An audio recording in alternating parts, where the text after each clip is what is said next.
স্বাগত বন্ধুরা, চিন্তার চাবিকাঠি চ্যানেলে আপনাদের সবাইকে স্বাগত। এখানে আমরা শোনাই এমন গল্প যা ছাত্রছাত্রীদের শেখায় যুক্তি, কৌতূহল ও আত্মবিশ্বাসের শক্তি।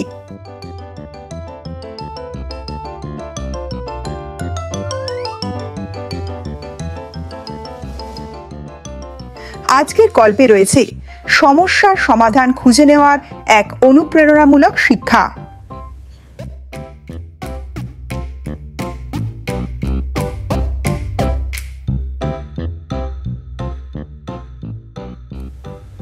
গল্পের নাম হারানো সমাধান।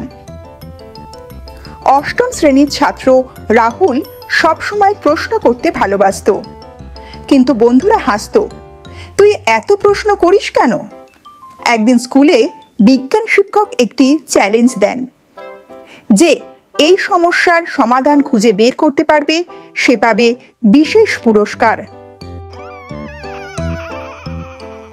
সমস্যা ছিল গ্রামে পুকুরের ঘাট শুকিয়ে যাচ্ছে, সমাধান খুঁজতে হবে। অনেকেই বই থেকে উত্তর লিখল, কিন্তু রাহুল মাঠে গিয়ে মানুষের সঙ্গে কথা বলল, মাটির অবস্থা দেখল। সে আবিষ্কার করল জলের নিচের স্তর নিচে নেমে গেছে, কারণ আশেপাশে গাছ কাটা হয়েছে।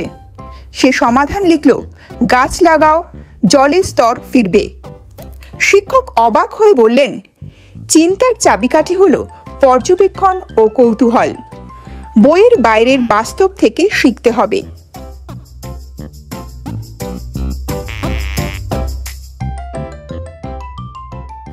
তাহলে বন্ধুরা, আমরা এই গল্প থেকে কি শিখলাম? আমরা শিখলাম সমস্যা যতই বড় হোক না কেন, সঠিকভাবে চিন্তা করলে সমাধানও সহজ হয়ে যায়।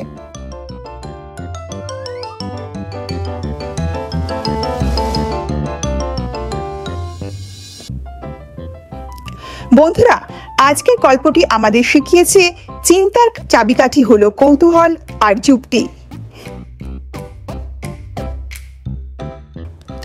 যদি গল্পটি তোমাদের ভালো লেগে থাকে তবে লাইক করো, কমেন্টে লিখো তোমার স্কুলের কোনো সমস্যার সমাধান কিভাবে করছো, আর সাবস্ক্রাইব করো চিন্তার চাবিকাঠি চ্যানেলকে।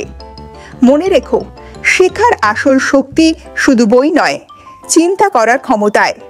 তাহলে আবার দেখা হচ্ছে পরের গল্পের সঙ্গে।